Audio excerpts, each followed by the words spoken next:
you're a little bit off basis from what I understand.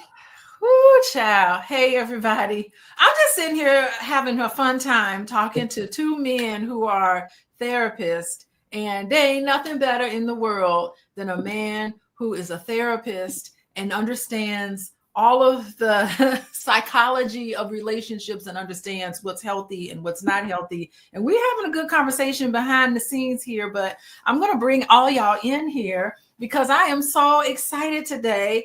Of course, today is Monday, and this is Mental Health Monday, and I am Dr. Alicia, and I am joined by two men, real men, y'all. Joseph Corley with Vulnerability is the New Sexy. Y'all check him out every Tuesday night. Hello. He's bringing the male voice here on this platform, and I think it's so wonderful. And he got his friend in here, Karlos. Karlos with a K. Look at that. Karlos Lyons. No better way. The better way. I love it. It's the better way. Have confidence in who and what you are. And that's what I'm getting from you, Karlos. And y'all know, we're going to talk about men and intimacy. But listen, y'all listen to these two men because they're going to be joining me. Valentine's Day weekend, hello.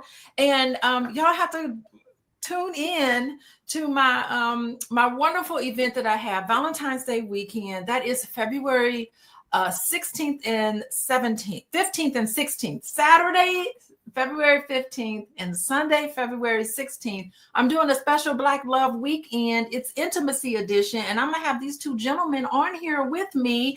And if you go and sign up for the VIP, you'll get to have their wonderful ear, and they'll be able to talk to all of the men about what masculinity really is and what it means with intimacy. And I'm so happy to have both of them here today as we talk about this topic. Oh, let me give y'all the website. Listen, go to, theblackloveweekend.com and sign up. I'm going to leave the website up, but I'll go back to the website. I want to let everybody know that when you want to be notified, when I do all my little wonderful interviews that I have, like today, text LOVE, LOVE, to 87948. And then you'll get updates on when I have conversations, when I am here doing YouTube videos and on Facebook. Hey, everybody on Facebook. I see y'all on Facebook. But anyway, y'all go to theblackloveweekend.com. It's $99 for general admission. You get 2 days of workshop. You get to my brain all about intimacy, all about what it means to be connected and be connected with the person that you love. Hello. And I already got people signing up. We got the early bird going on right now, sale going on, the Black Love Weekend. If you want to do the VIP, because the VIP you'll have it be in contact with Joe and Karlos, and they're Black male therapists. Hello, you get to talk to them and have one-on-one interactions with them. And so I think that is super duper valuable. So be sure to check me out, theblackloveweekend.com. And that way you'll be able to sign up. And if y'all men out there who are tuned in, y'all want to know what to get your woman for Valentine's Day, I'm sure she would love for you to give her something where y'all two can spend time together talking about your relationship. And no better opportunity to do it with a whole weekend series of how to connect and how to love each other, because Black people, we need to know how to love each other. But anyway, I'm done. I want to welcome, I want to start with Karlos with the K. That's the best way. I love that. I just want to thank you for coming on. This is my first time meeting you, and I just love talking to you. I want to start with you. I'd like for you, today's topic is breaking barriers, men, vulnerability, and the journey to intimacy. That's our topic for today. Karlos, tell us some thoughts and insights in relation to this topic, please.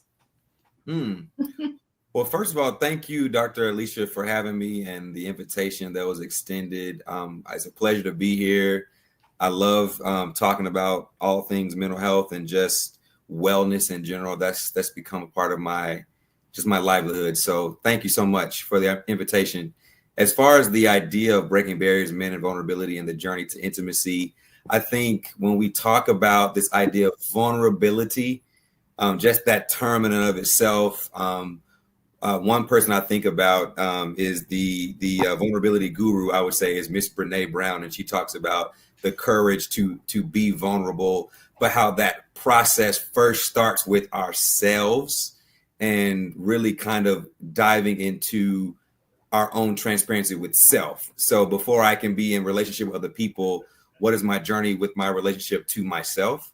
And that takes a lot of unraveling for a lot of men. I think we come into the world with certain kind of presuppositions that we're given from other men, from our context, from our family, and there's just like a script that I think a lot of men exist with when it comes to what they're comfortable talking about and they're comfortable exploring, and it just takes a little bit of digging deep. And there are some men that are actually very emotionally intelligent. So I don't want to paint with a broad brush and say that all men are not tapped into their emotions. But by and large, I think as a cultural narrative, most of us aren't given the freedom and the I guess the model for how to be vulnerable without some fear of rejection or ridicule or criticism or something of that nature. And so exploring ourselves becomes more difficult in that process.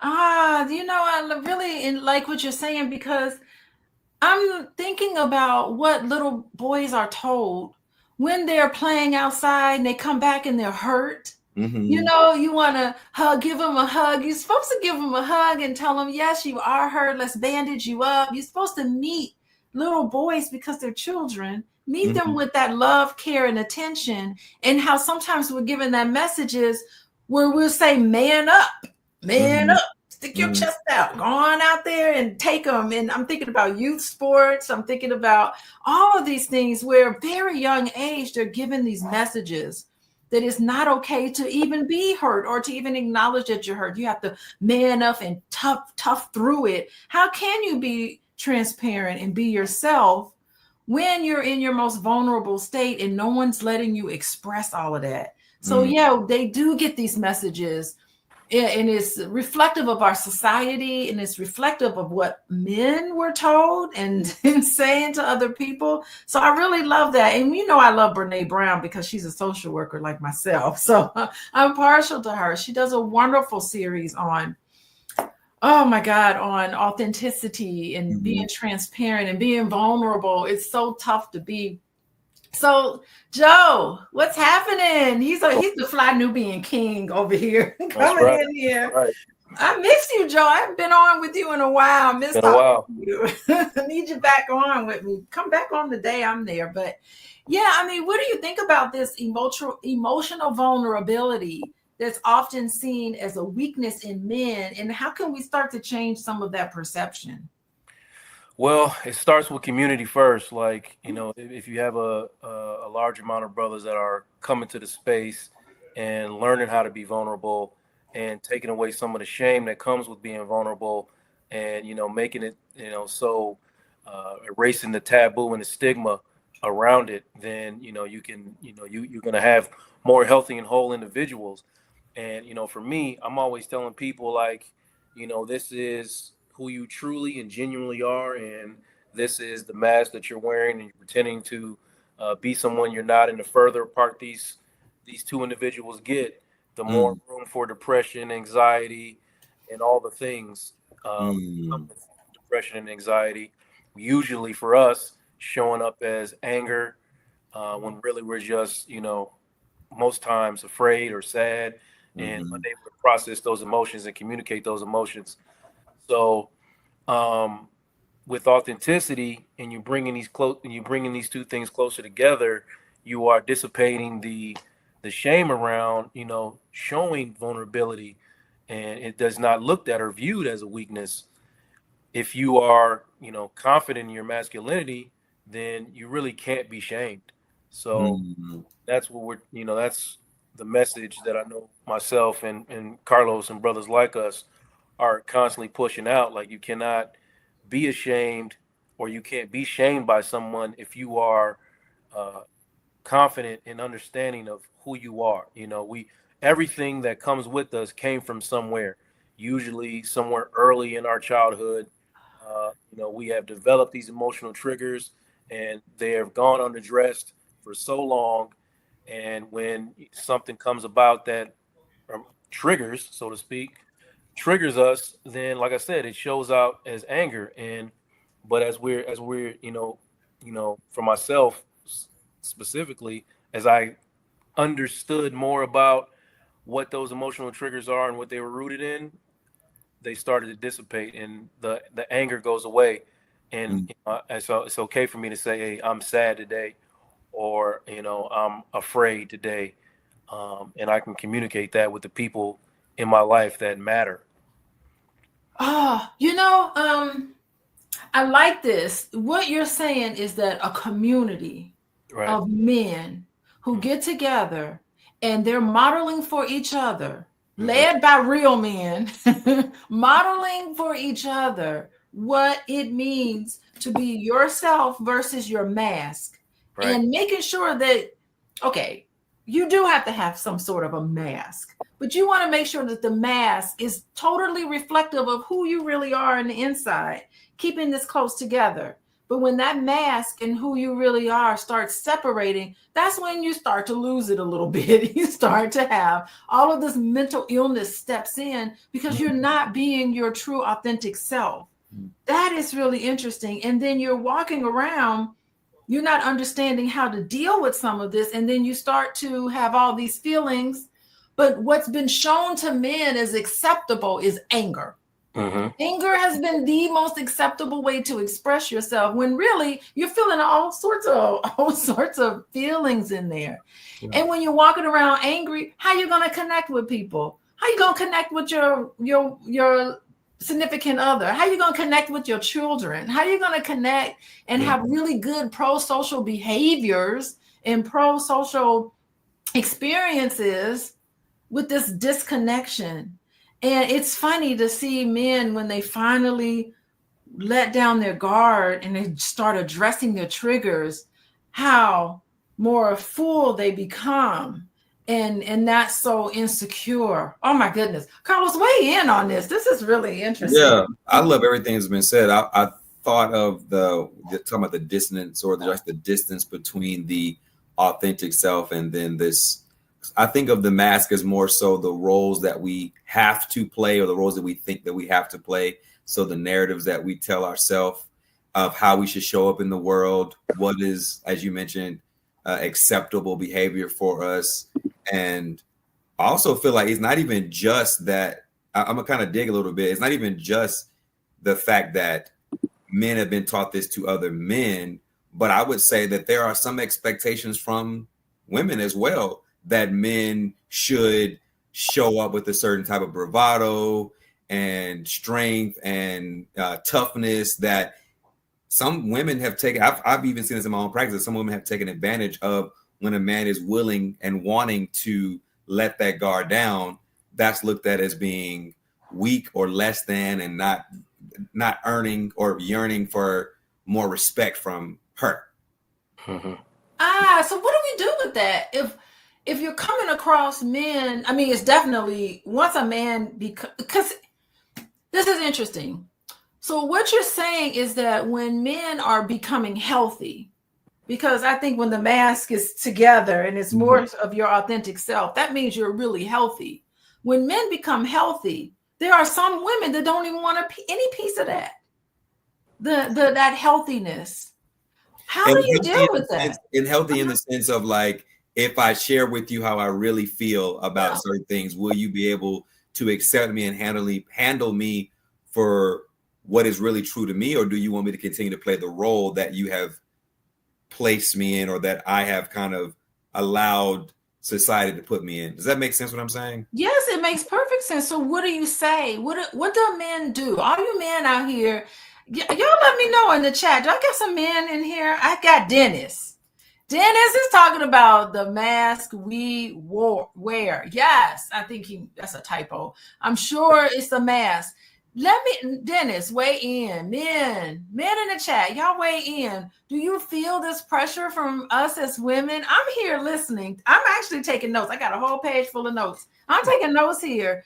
Is it like do you get this from us, that we feel more comfortable with you being in this masculine Old Spice Old Spice man role?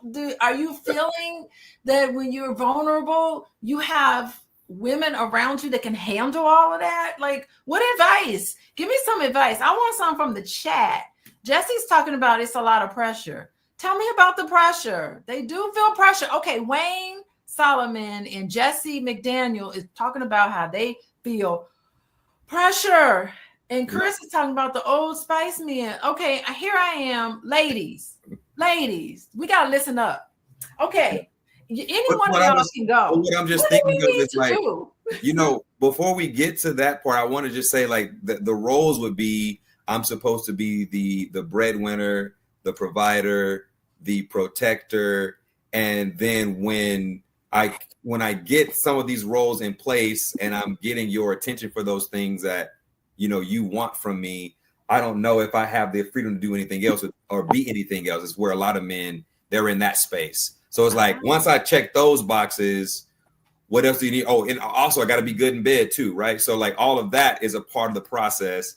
What else is there that shapes me or that I can be open about? I mean, Joe, is that accurate? Yeah, if I don't check these boxes, then I absolutely have no value.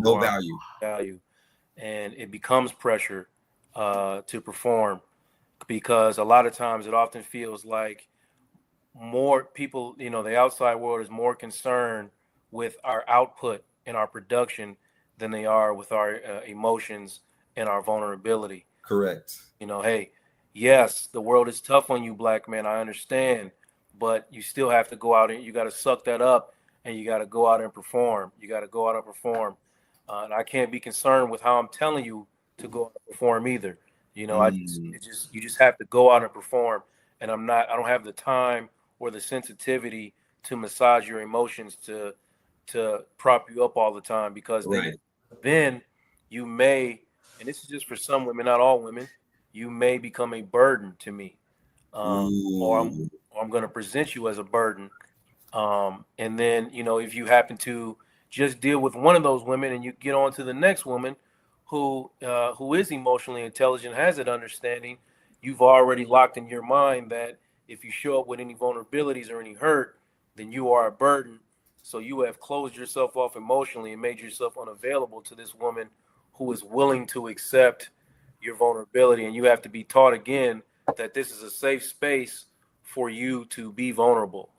All the things, you know. So, in answering your question, what do we do as men? I would say what we do as men, we trade the mask in for a fence. You know, the fence, and we can consider that fence a boundary.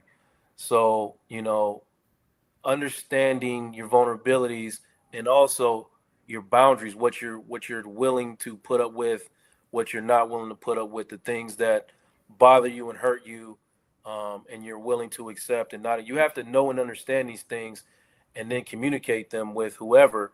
And my understanding is, for most women, is most emotionally whole women appreciate that a lot more than you just you know, hiding and pretending to be something that you're not. Wearing that, take that mask off and put up that gate, and then, you know, decide if you want to cross into this space where I'm emotionally vulnerable. You have to accept with some of my boundaries, or at least be able to negotiate, so that we can exist in the same space. Yeah, that's so good, man. Oh my God. I mean, this is really something. It really pains me to hear that men are coming, and I'm seeing this in the chat, by the way, that men are coming across women like this. Like, this is painful for me to hear this, because I'm listening to women and women are saying, this dude is hurting my feelings. And when I tell them that my feelings are hurt, they looking at me like, you're complaining that I hurt your feelings. That's disrespectful. I didn't pay the bills. You got clothes on your back. You got a roof over your head. What else do you want from me? Leave me alone, woman, and let me watch the game. Like, these are the things these are the complaints that I'm hearing from women. And Yeah. I don't like that either. Like, Mhm. what is going on with these men who are just saying, what else do you want from me now? And I don't like that. I don't know. I'm teasing all of this stuff out, in my office space about trying to get down to where, of course, childhood wounds. Someone mentioned trauma. I'm teasing a lot of this out. A lot of it is based on some really uncomfortable, unprocessed feelings and experiences.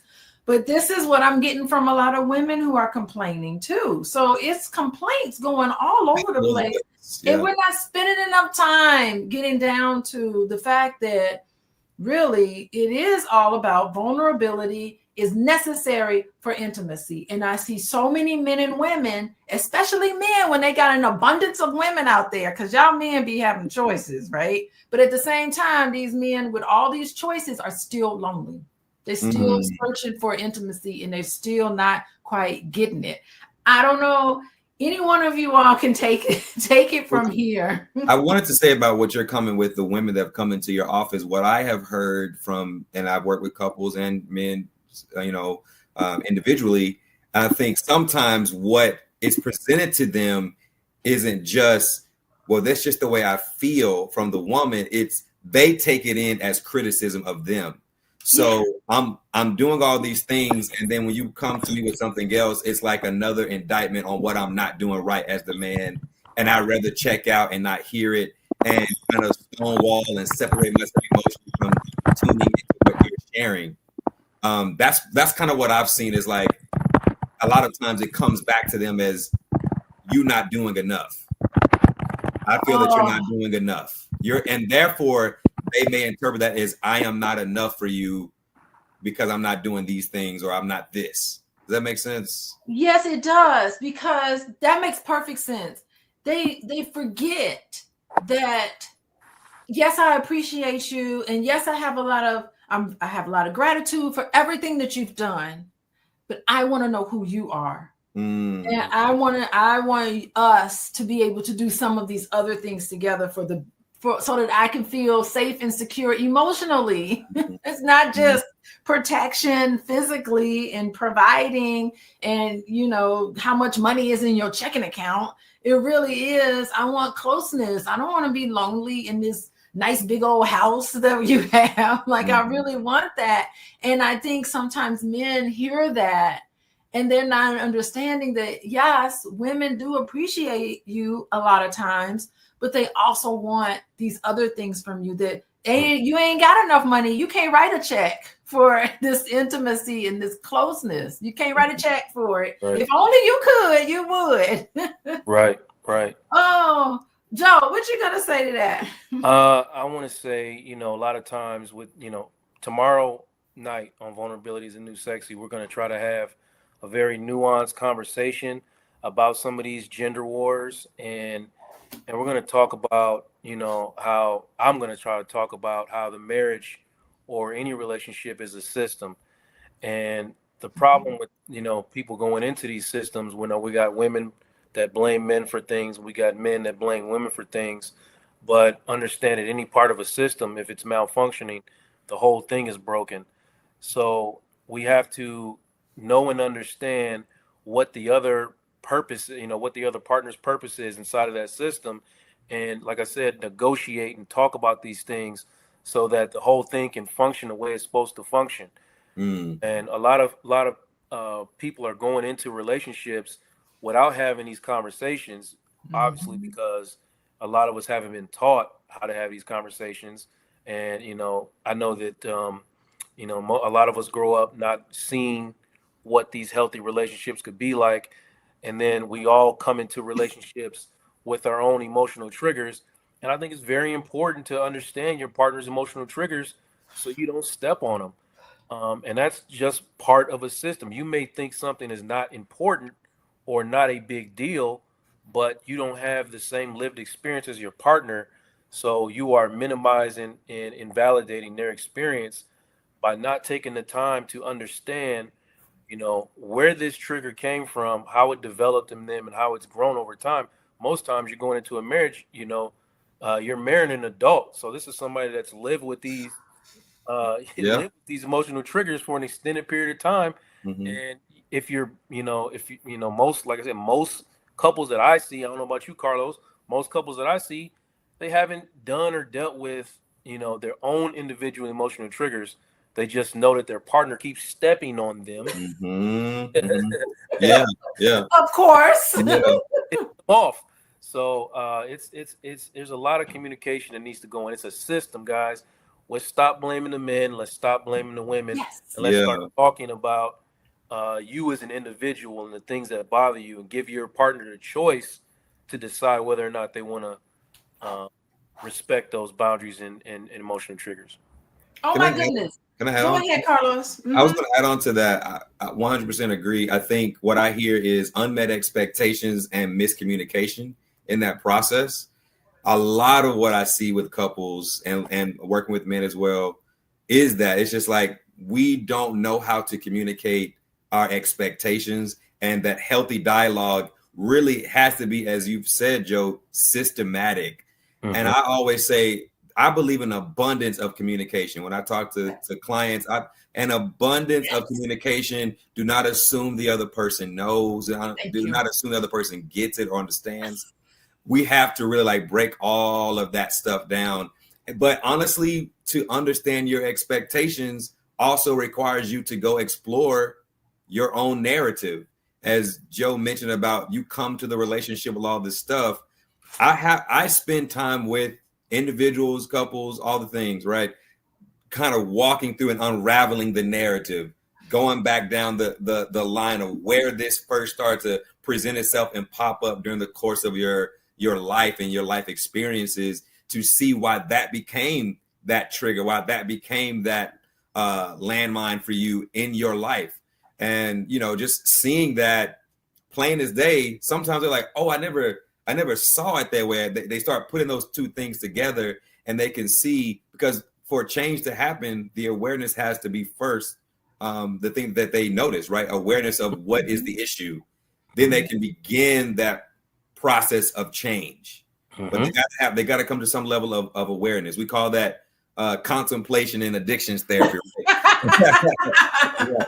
So yeah, I just think it's unmet expectations and miscommunication, along with not understanding your narrative. Whoa, my goodness. Okay, I want to comment on Joe and Carlos. I got words to say to you all, but before I do that, hey everybody, how y'all doing? Y'all listening to this? I want you to like and share this. Women, Deborah, I want you to share this to all your men that you know. Take the link and share it right now to all the men. Ladies, share this with all the men. And I think ladies need to hear this too. Y'all need to share this. Share today's video. Please share it with people. And I just want to remind you guys, don't y'all like what Joe and Carlos is talking about? Oh my goodness. So they're going to be with me at the Black Love Weekend. Go to the blackloveweekend.com and sign up. It is Valentine's Day weekend. It is Saturday, February 15th. And Sunday, February 16th in the morning, in the day. If you're VIP, you get the recordings. And if you're trying to figure out what to get your significant other, what to get your son, your son is dating somebody, what to get your son for Valentine's Day. We got birthdays coming up. All of this is $99 for general admission. And then you could just upgrade for little or nothing for VIP. And then you can have the ear. You'll have Joe and Carlos will be able to talk to you in the men's group. Hey, Jesse, sign up. Jesse, it's your birthday. So what a great birthday gift for yourself, Jesse. I want to see you in there. You get to talk to Joe and Carlos and get to listen. You get to share. It is going to be a safe space to be vulnerable. Hello. So come on in. We want to see. Jesse's going to sign up for sure. So we're going to be in there. And so that's what I just want to remind you all. And of course, to know when I go live on YouTube, who knows when I go live on Facebook, YouTube, and some other places, you can text the word love, LOVE, to 87948. And then we'll send out a message and make sure you're well connected. So the Black Love Weekend, be sure to go there and sign up. And okay, So today the title of our presentation today is Breaking Barriers, Men, Vulnerability, and the Journey to Intimacy. And boy, oh boy, Joe, okay, you were talking about stop the blaming. Everybody stop, listen. Any problems y'all got in your relationship, stop pointing the finger. Do not point the finger. There's enough blame to go around, and you could take accountability for your part of the problem. And it's not always 50-50, I find, with a lot of my couples. Sometimes I do find one person being really belligerent toward the other person. And so my work is to try to empower the person on the receiving end of this to speak up some more, and then have the other person kind of deal with this. So it's not always 50-50, but there's something to be said. What I'm finding with accountability, and it's not always men, but I will say 9 times out of 10, it's usually the man. And sometimes I have found women. Sometimes for men to be able to open up and accept that they did something wrong is so debilitating to them. They just fall apart altogether. It's like they can't separate what they did from themselves. So they think that if they are to blame in any way, that they are a bad person. And I have to spend time saying, listen, your behavior, you are better than this, but your behavior was very insulting.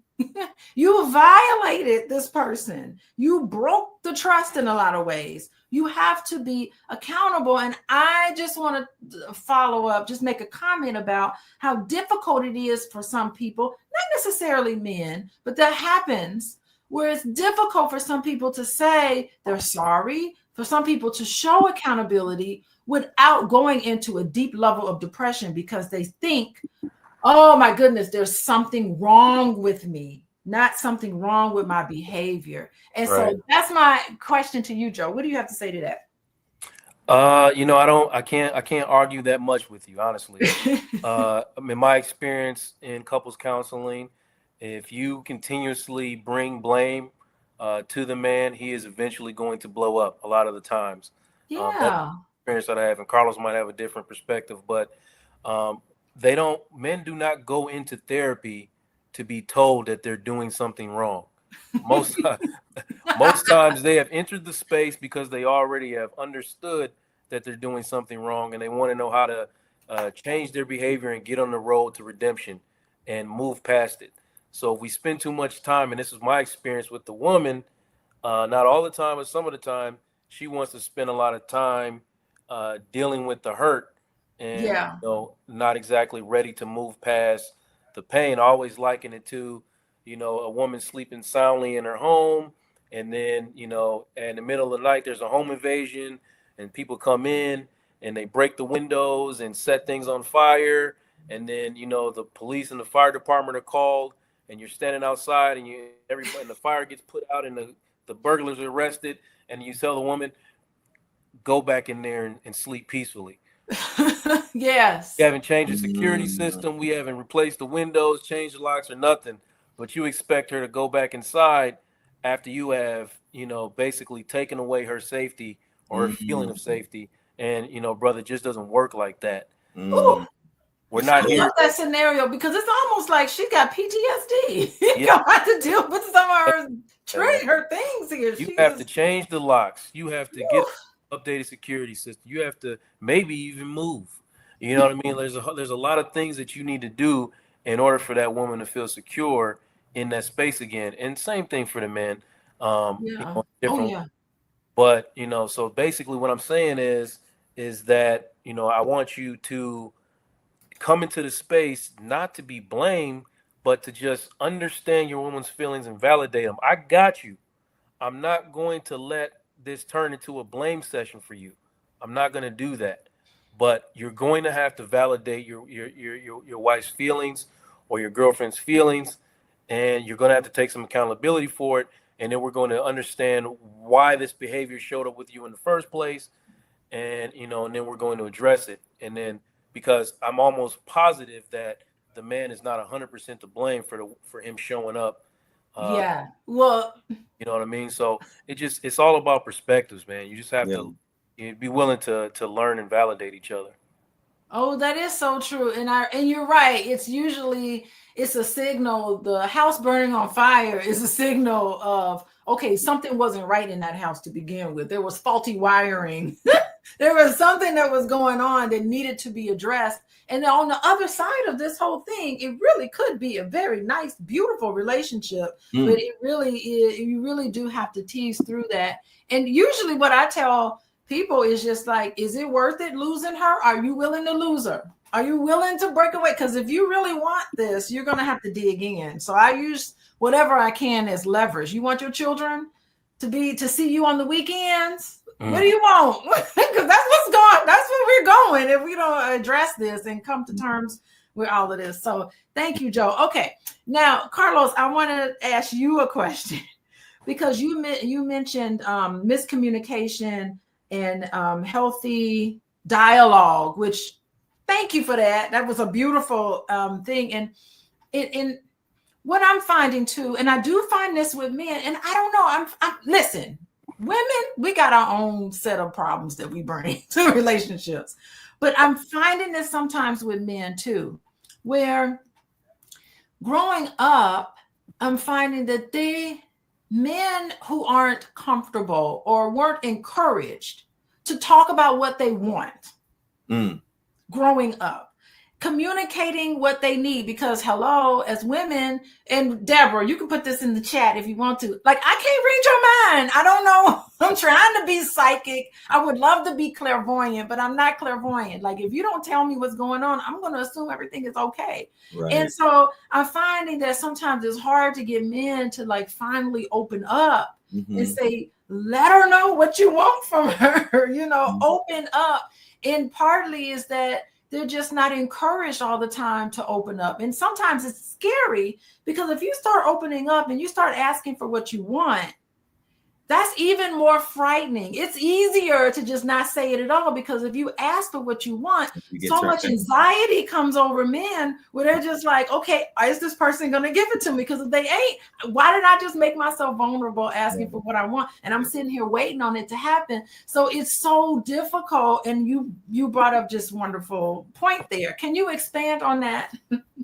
I mean, you hit the nail on the head. I mean, it really is a thing that I've seen a lot with a lot of the men that I work with, that finding that voice, like ownership of that space.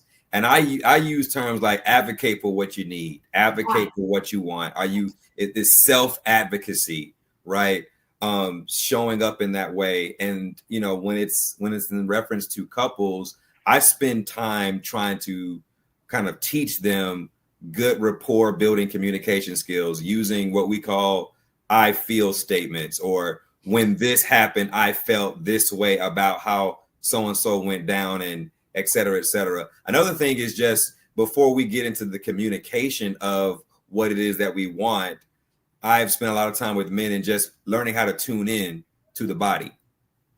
Emotional attunement, body attunement. Let's sit with ourselves for a minute. What's coming up for you in this moment? When this comes across your mind, when that comes across, what are you feeling? Again, as I said at the beginning, once I understand that relationship with myself, then it's much easier to begin to communicate those things. But if I'm not even really aware how to, like, that level of self-awareness does take a little bit of practice. Again, as you mentioned, with not being taught how to do that or not being encouraged to do that. And so therapy can be a wonderful tool to learn how to just sit with yourself. Yeah, I enjoy doing emotional attunement, body attunement work. And really, it sounds lofty, but it's literally just, we're going to sit here for 5 to 10 minutes. I want you to just tap into your breath right now, like a little mini meditation period. I want you to notice your body, what you feel, any tension, any tingling, any weird sensations, getting in touch with that part of yourself.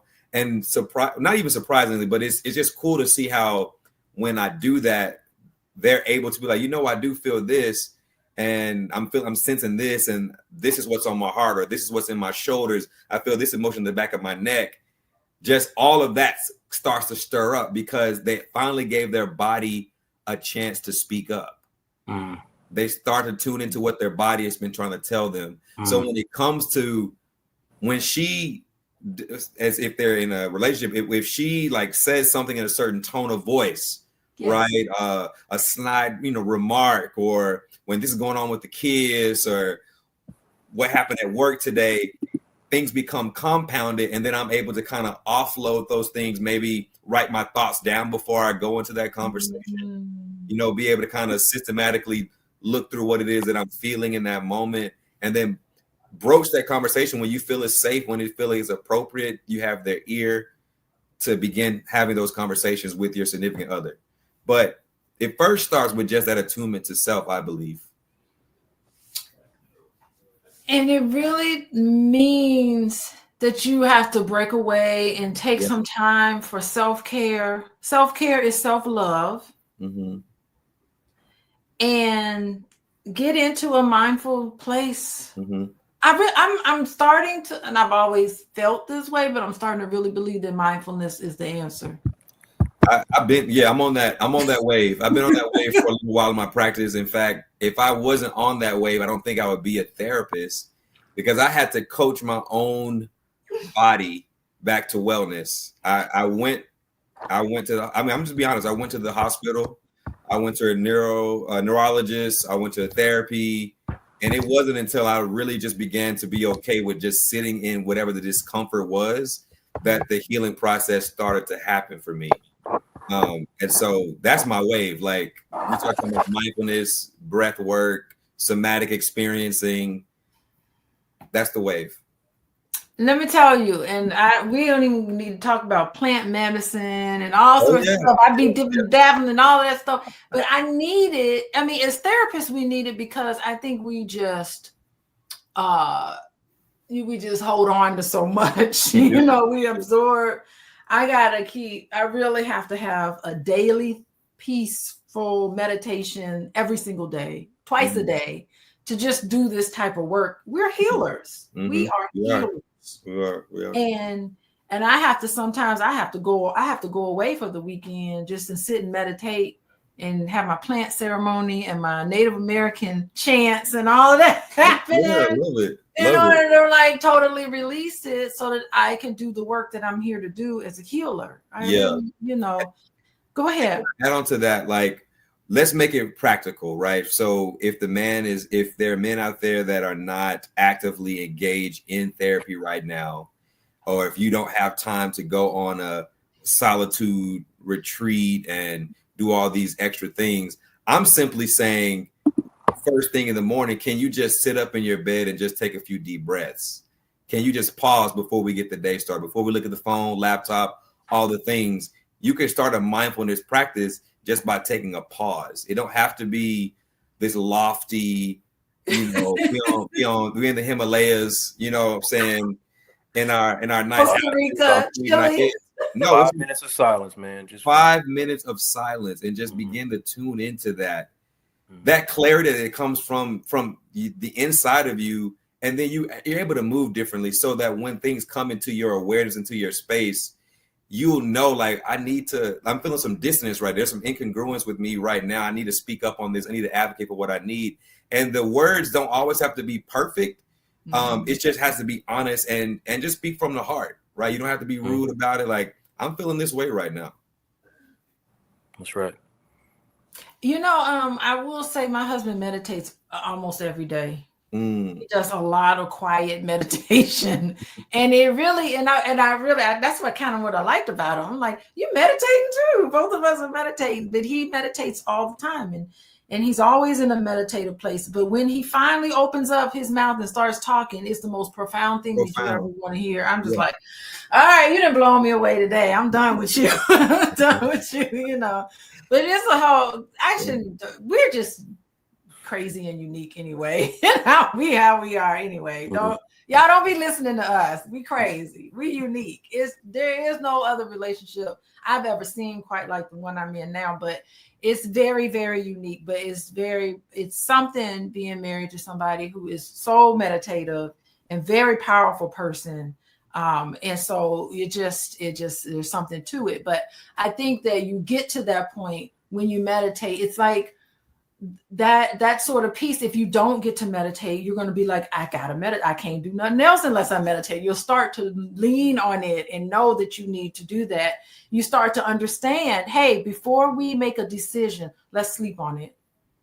You start to trust. And what I find, I think this conversation is going another direction, but what I find is that the more you lean on meditation, the more you start to get in tune with what's going on, and having that as a way of showing gratitude, expressing gratitude, but also making decisions mindfully, that the more you practice it, the more it comes to you, the more you're strengthening a muscle in your body. Absolutely. Where you're just like, I have to meditate on this because I trust myself more than anything, and I can move forward in myself. Joe, you want to come in? Yeah, no, we're not, you're not taking a conversation. It's the same conversation, right? Okay. Because a lot of men need to understand what Karlos is saying about, starting your day, with in a different way, like in a meditative state, and practicing self-care and mindfulness, because a lot of what we're feeding our mind in the morning, I don't know the percentages, but I would say a large percentage of people reach for that phone in the morning, and they start feeding their mind with the outside world, and the outside world is a comparative place. Grind. Right. Is past the negativity and all the other things that you're going to put in, you're going to start comparing yourself. A lot of what you're seeing on social media, and that's making you feel inadequate and adding more pressure to, what you're trying to accomplish or who you're trying to be. And as a man, when you don't feel adequate, you find the most unhealthy ways to feel masculine that you could possibly find. And that's when you find yourself getting in trouble, man. You look for the situation that's going to make you feel like a man, or make you feel like you're in charge or something, and that's when you're doing damage to your life. It's those unhealthy behaviors. But if you start your day, in quiet and in peace and meditation, you'll find that you can focus more on what it is you're actually trying to be. Like, you're not going to make decisions that go against the person or the man that you say you are. Because most times when you make those decisions that, those bad decisions that make you feel more like a man or more masculine, depending on the kind of man you are, you usually hate yourself for it, or you feel worse about yourself. And then you're just making the real situation, the authentic situation, worse. And then you're separating these two things. And then you're going to find yourself depressed, anxious, or less than, because ultimately, if you are a certain kind of man, treating your woman poorly will make you feel more or less like a man than anything. Treating your woman poorly is going to make you feel less like a man than almost anything. I love it. Yes. Let's say, ladies, come on. you feel that one. Yeah, because Kenneth is talking about, I put his comment up here because he's like, what's the first step to begin meditation? I have never meditated. Quiet, I think meditation is the simplest. It's easy, but maybe not that simple. What are you saying? If you can't figure it out, go into your Apple Music, type in, or YouTube, type in guided meditation, and just, it'll tell you it's more, you're focusing more on your breathing, pushing out your thoughts. And it's really crazy that if you start focusing on your breathing, how you're concentrating on that, and sometimes some outside thoughts will come in, and you just gently push them out, you know what I mean? And just kind of focus on, being in the present. So it's really easy, man. There's all types of guided meditations out there. Yeah. Netflix has a whole series on them. Yeah, right. Go to Netflix. Go to Netflix, Apple Music, YouTube, whatever, man. Just go, find guided meditation. You can learn just simply how to, sit with yourself and push those thoughts out of your mind, and kind of start your day off focusing on really what's important to you. And can I add on to that, Joe? Go ahead. You know, when I think about, we talked about narrative a little earlier. When I think about narrative, you know, technically, when we're, you know, obviously developing and coming up as children in the world, we're inheriting stories from our family, from our ancestors. There's just a lot of things that are just kind of downloaded into our DNA, into our bodies, that help define and shape who we are. And I look at meditation as an opportunity to detach from those parts of our story and our narrative and our existence that no longer serve us. And the things that do serve us, obviously we can take those in and continue to cultivate that. But all of that other stuff, all that noise that's in our head that he mentioned, from the cell phone, from television, from mom and them, from daddy and them, from grandma and them, that just no longer serves us, I'm pushing that out as I take in these deep breaths, and I'm exhaling, right? I'm inhaling who I want to be, and I'm exhaling out what no longer serves me in this moment, to be grounded in this present moment and becoming a detached observer of my own life experiences. But our lives are just dictated by all these stories and these scripts all of the time. And meditation is an opportunity to see ourselves separate from that. Over time, it's just the practice of, again, if it's just 5 minutes, set your timer for 5 minutes, focus on inhaling deeply through the nose, exhaling through the mouth as if you're blowing through a straw, or blowing into a leaky tire or something like that, and just focus on that repetitive motion over and over again. You know, I really do believe that we all have in us the natural desire for health. Yes. And healing. Yes. And if we really tune into that in ourselves, it will immediately emerge. It can't help. And detachment is how you really get in touch with that. You're detaching from all these things that don't mean nothing anyway. And really getting into what's important. Every decision that you make. And you know, really, my goal is to have every waking hour a meditation, a ceremony. I take the ceremony with me everywhere I go. You know, may everything I say be part of this whole detached ceremony, to be in it but not of it, of course, because you know we got some real life problems can kick you into you know what. Right. Easy to detach and to be all meditative, but then as soon as somebody say something to you and you get all triggered, you start going back. You be like, leave me alone. And no one can do it to you like your significant other. Yeah. Right. You'll be coming back. I know my kids do it to me. I'll be coming back. I'll be so meditative. Then they say something, I'll be like, get out of here. We want to go. But you know, this is where mindfulness has to come in place. But you know, this is life just happens to us. Oh my goodness. Oh my God. And we're like beyond the top of the hour. And I promised that I would only have these gentlemen in here for the top of the hour. But listen, hey everybody. I am Dr. Alicia, and this is Mental Health Monday. And today we talked about breaking barriers, men, vulnerability, and the journey to intimacy. Let me tell you something. Joe and Karlos here have dropped a whole lot of wisdom. They are male therapists, and they represent manhood. This is what manhood is about. We have a lot of examples of toxic masculinity, but not here. Here we got what real manhood is about, and it's not about whiteness. It's about who and what we really are. Thank you very much. It's not about whiteness. I don't even want to get political on us today, but you know what I mean. But I just want to say that this is beautiful. And these two gentlemen are going to be joining me for the Black Love Weekend, but they're only available for the VIPs. And I got a special going on right now. If you go to theblackloveweekend.com, you'll be able to further this conversation. They're doing a men's group. So Chris, the men's group, join us. I feel if you wake up on the side of a woman in the morning and you see her, you see the real her, and you don't jump up and run out the room, I feel like you're going to be that woman for a long time.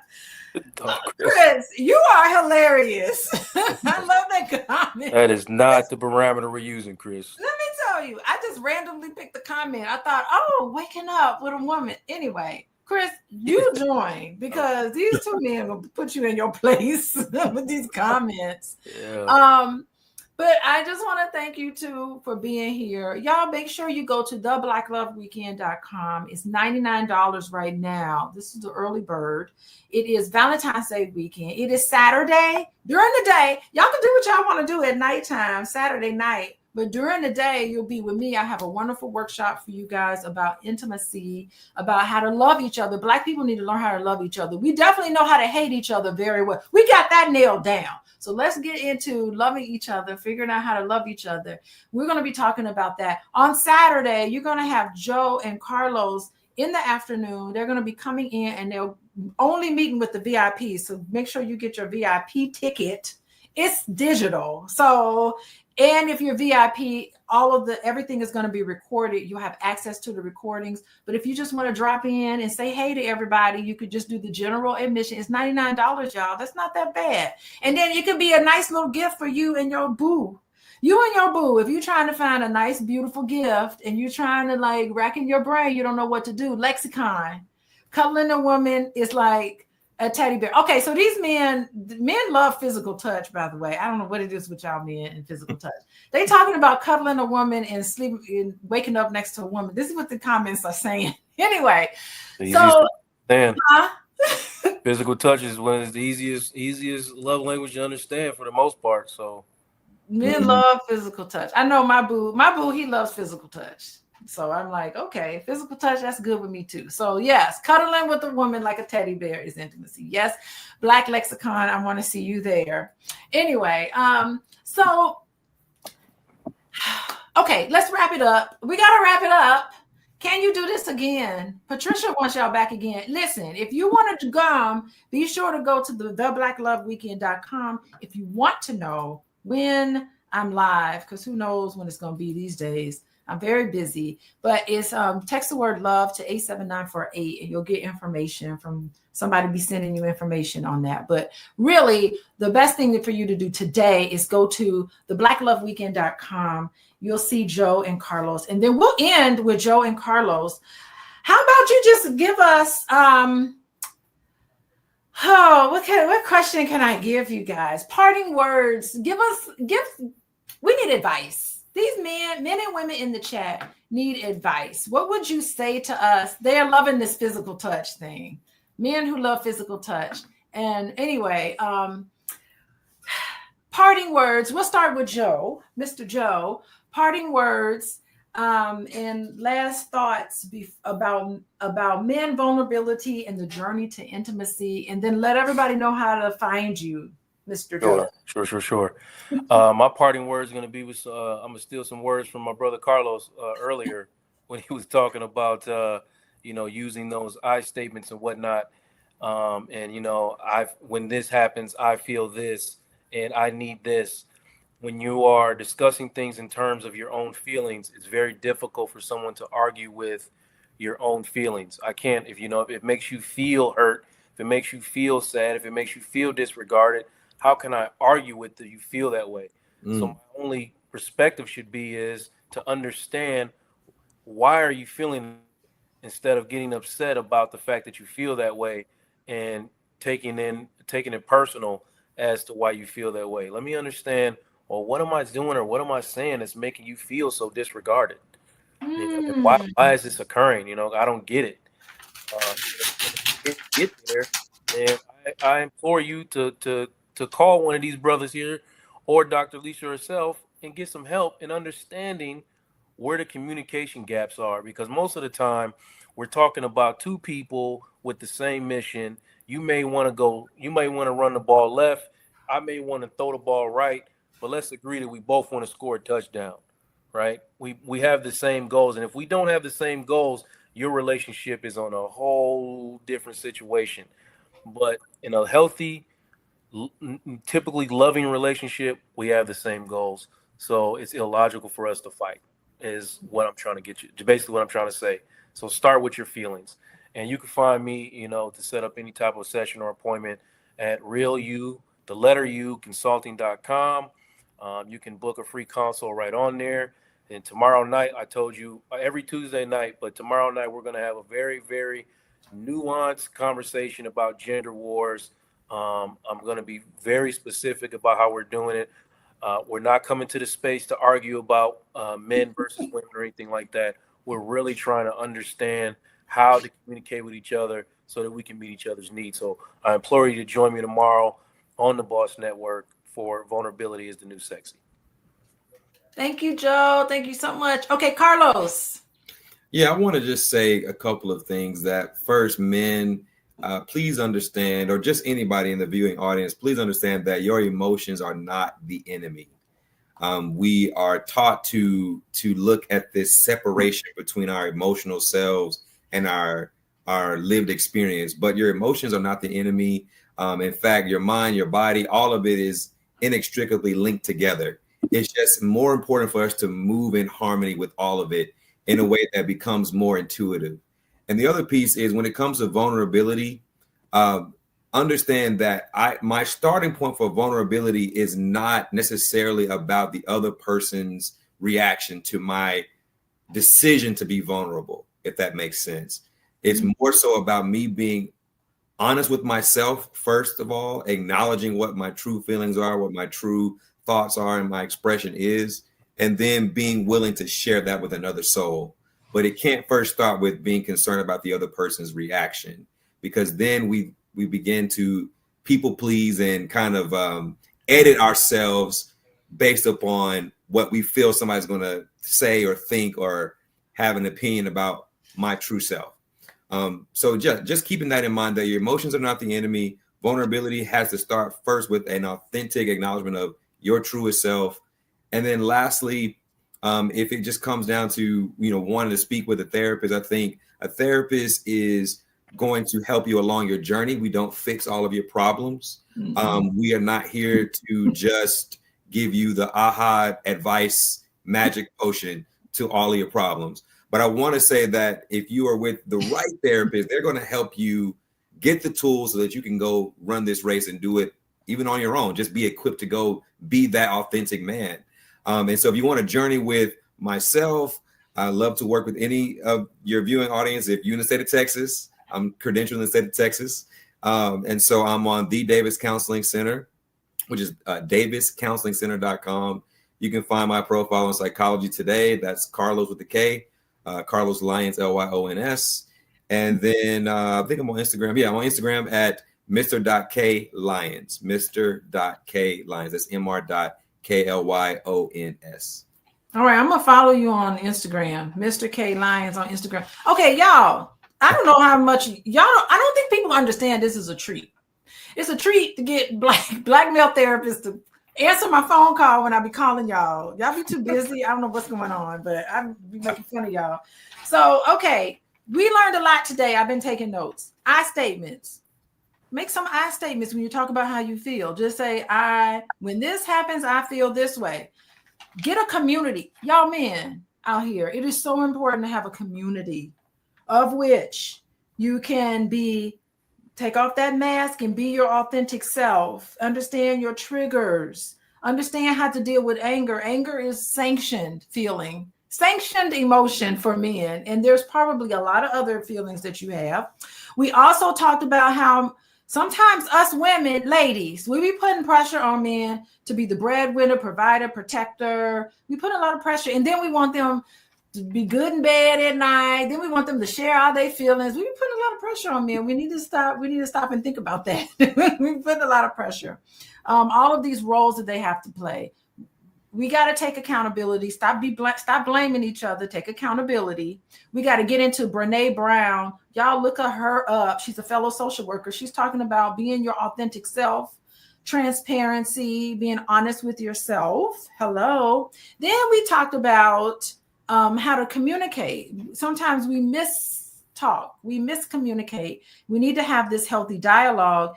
And you need to advocate for yourself. And if you're having problems with that, you got 3 people right here. I'm licensed. All of us are licensed there. And by the way, to be licensed is very important. That means that protects the public.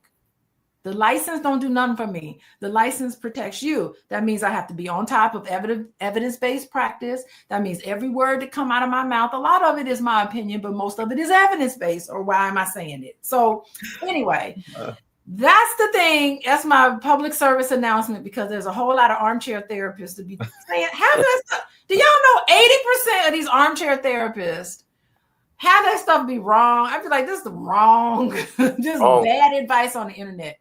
This is information that you can trust. And if you want more of this, go to theblackloveweekend.com. Support us. Support me. Support all of us. All these good things that are happening. Theblackloveweekend.com. And of course, if you want to work with me, you very well can. I got a lot of good practice. You can follow me on Instagram at Coaching with Dr. Alicia. And of course, you can come to my website, there it is down there, coachingwithdralicia.com. Fill out the intake. I got to charge for consultations now, Joe. I'm at that point.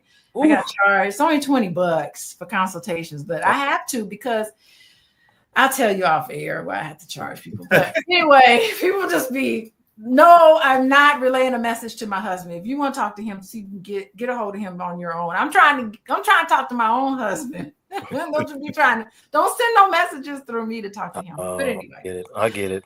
Boy, oh boy. But thank you, everybody. Thank you, Alfonso. Thank you, Wayne. I see y'all in here. I see some people have signed up. I don't even want to call y'all out, but I really appreciate you. Look at all the men in here. Black Lexicon. I feel like that's a man energy right there. Raymond. Come on. Walter, Ella. I guess that's a lady named after her father, probably.